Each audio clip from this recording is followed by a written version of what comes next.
लोकसभा चुनाव के पहले 4 चरणों का मतदान हो चुका है। तूफानी चुनाव प्रचार का दौर भी जारी है, लेकिन प्रधानमंत्री नरेंद्र मोदी, बीजेपी के चाणक्य कहे जाने वाले अमित शाह और पार्टी के अध्यक्ष जेपी नड्डा एक दिन में 3 से अधिक सभाएं और रोड शोज कर रहे हैं। वहीं कुछ मीडिया रिपोर्ट्स ये दावा कर रही है कि बीजेपी के भीतर कुछ अंदरूनी खींचतान, हालांकि मीडिया रिपोर्ट्स में इसे कथित कहा जा रहा है, यानी इसकी पुष्टि कहीं से नहीं है, लेकिन है ऐसा बताया जा रहा है।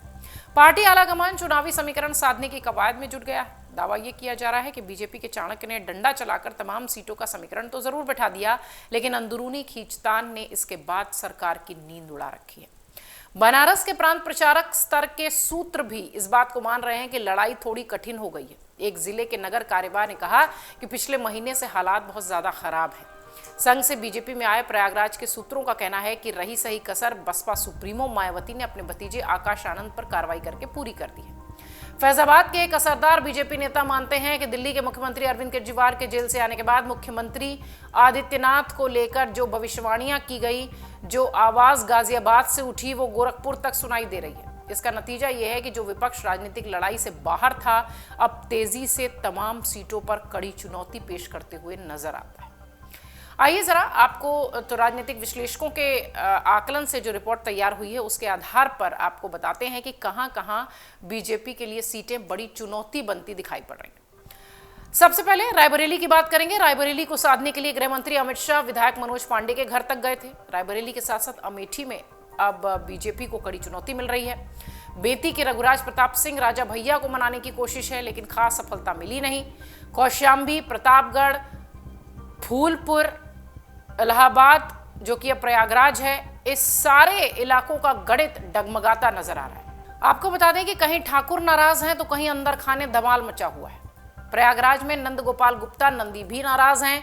यह स्थिति अब चंदौली में देखने मिल रही है। मछली शहर का मुकाबला भी कड़ा है। जौनपुर के लोकसभा सीट पर बसपा प्रत्याशी के बदलने से धनंजय सिंह द्वारा बीजेपी के प्रत्याशी कृपाशंकर सिंह को समर्थन देने का मामला भी पटरी पर आता नहीं नजर आता। जौनपुर की अगर बात करें तो यहां कृपाशंकर सिंह को धनंजय सिंह की पत्नी के चुनाव न लड़ने का फायदा जरूर मिलेगा, लेकिन इसके साथ साथ साइलेंट वोटर्स की नाराजगी भी उन्हें तंग कर रही है। बीजेपी के टिकट पर जौनपुर से विधायक का चुनाव लड़ चुके सूत्र कहते हैं कि मुंबई वाले नेता कृपाशंकर सिंह जम तो गए हैं, यहां के जमीनी कार्यकर्ता और उनके नेताओं का क्या होगा। जौनपुर के बगल की सीट आजमगढ़ की अगर बात करें तो यहां से सपा के धर्मेंद्र यादव चुनावी मैदान में हैं। आजमगढ़, सलेमपुर, गाजीपुर, घोसी, सभी जगह एनडीए को कांटे का मुकाबला झेलना पड़ेगा। ओम प्रकाश राजभर के बेटे अनिल राजभर छड़ी चुनाव चिन्ह के साथ मैदान में हैं। उत्तर प्रदेश के उप मुख्यमंत्री ब्रिजेश पाठक ने अनिल राजभर से अगड़ी जाति के लोगों से माफी मंगवाई थी, लेकिन मामला वो भी काम करता नहीं नजर आता। परेशानियां दिखाई पड़ रही हैं। अब जरा बात करते हैं उन मुद्दों की जिससे कि बीजेपी की एक तरीके से कह लीजिए कि सांसें अटक रही हैं या थोड़ी वो परेशानी में नजर आती है। उत्तर प्रदेश के तमाम दलों के नेता और चुनाव सर्वेक्षण एजेंसीज के सूत्र बताते हैं कि इसमें सबसे असरदार कारण ठाकुर मतदाताओं की नाराजगी है, जो कि वेस्टर्न यूपी से, पश्चिमी उत्तर प्रदेश से शुरू होती है। और बीजेपी का शीर्ष नेतृत्व भी इसके दबाव में आ गया, लेकिन देरी से। ठाकुर मतदाताओं के मन में अरविंद केजरीवाल की यह बात ठहर गई है कि मुख्यमंत्री योगी आदित्यनाथ को सितंबर 2024 से हटाया जाएगा। यह दावा गाजियाबाद से लेकर गोरखपुर तक चुपचाप जगह बना रहा है उन ठाकुर मतदाताओं के बीच में। दूसरा बड़ा असरदार मुद्दा मायावती को अपने भतीजे आकाश आनंद पर कार्रवाई का है, अपने उम्मीदवारों को बदलने का है। सूत्र बताते हैं कि सबसे ज्यादा प्रत्याशी समाजवादी पार्टी के अखिलेश यादव ने बदले हैं। कई सीट पर 3 बार प्रत्याशी बदले गए, लेकिन समाजवादी पार्टी उत्तर प्रदेश में मुख्य विपक्षी दल है, इसलिए उसका कोई असर नहीं दिखाई पड़ा। बसपा के इस तरह के प्रयास का संदेश बीजेपी के पक्ष में खड़ा होता हुआ दिखाई पड़ा। इसके कारण अल्पसंख्यक समेत तमाम मतदाता रणनीतिक निर्णय लेते हुए नजर आ सकते हैं अपने वोट के जरिए। तीसरा बड़ा कारण, बड़ा मुद्दा है उत्तर प्रदेश में लोकसभा चुनाव की पूरी तरह से जातिगत हो जाना। सपा और अखिलेश के उम्मीदवारों के चयन में चतुराई का दिखाई पड़ना। अगर आप देखिए तो पिछले कई दिनों से बीजेपी के तमाम दिग्गज नेता उत्तर प्रदेश में उन तमाम इलाकों में जहां से ऐसी खबर लग रही है कि थोड़ा बहुत भी खींचतान नजर आती है नेताओं में, वहां तुरंत एक्टिव होते हैं। 4 चरण बीत चुका है और अभी भी उत्तर प्रदेश सहित तमाम दूसरी जगहों की सीटें बाकी हैं। 3 चरण का वोट अभी होना बाकी है। काफी हाई प्रोफाइल सीट्स बाकी है।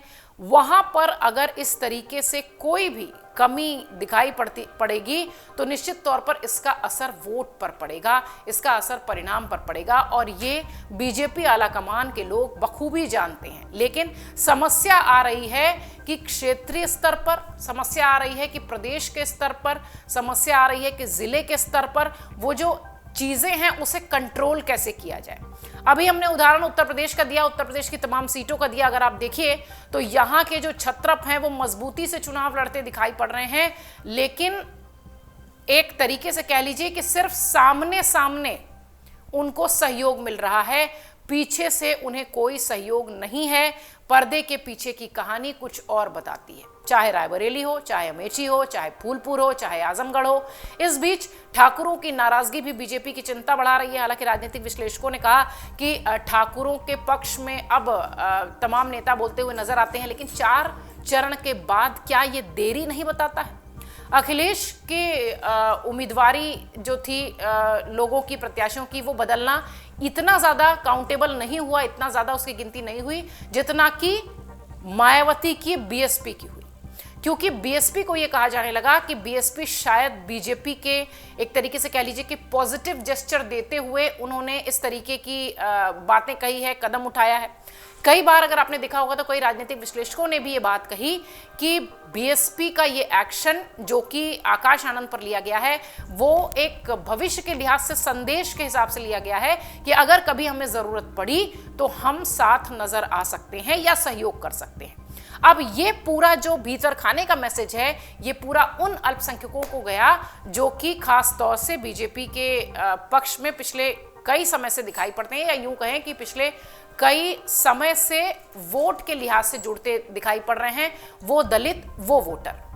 अब समस्या यहां बीजेपी के सामने इस लिहाज से भी आ रही है कि आखिर ठाकुरों की नाराजगी, दलितों की परेशानी, बीएसपी का ये कहना कि आकाश आनंद को फिलहाल अभी परिपक्व होने में वक्त है, ये सारे कदम चुनाव से पहले 3 चरण बचे रहने के पहले उठाया गया है, यानी इसकी टाइमिंग को लेकर भी काफी सवाल है।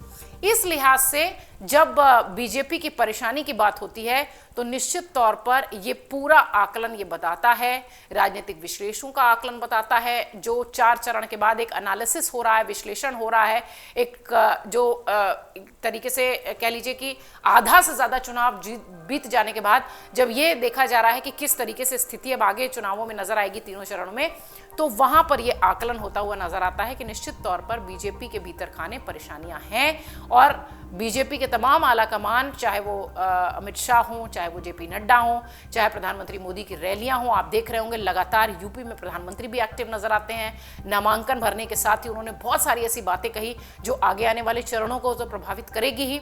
इसके अलावा सीए को लेकर, ओबीसी को लेकर तमाम तरीके की बातें तमाम नेता कह रहे हैं, लेकिन इन सब के बीच सबसे महत्वपूर्ण बात यह कि क्या 4 चरण के चुनाव बीत जाने के बाद ये थोड़ी देरी नहीं हो गई है? हालांकि राजनीतिक विश्लेषकों का आकलन ये कहता है कि निश्चित तौर पर कथित एक जो खींचतान है वो पार्टी के भीतर उत्तर प्रदेश में नजर आती दिखाई पड़ती है। अगर आप ये वीडियो YouTube पर देख रहे हैं तो हमारे चैनल को सब्सक्राइब करें और बेल आइकन को दबाना ना भूलें। अगर आप Facebook पर ये वीडियो देख रहे हैं तो हमारे पेज को लाइक करें।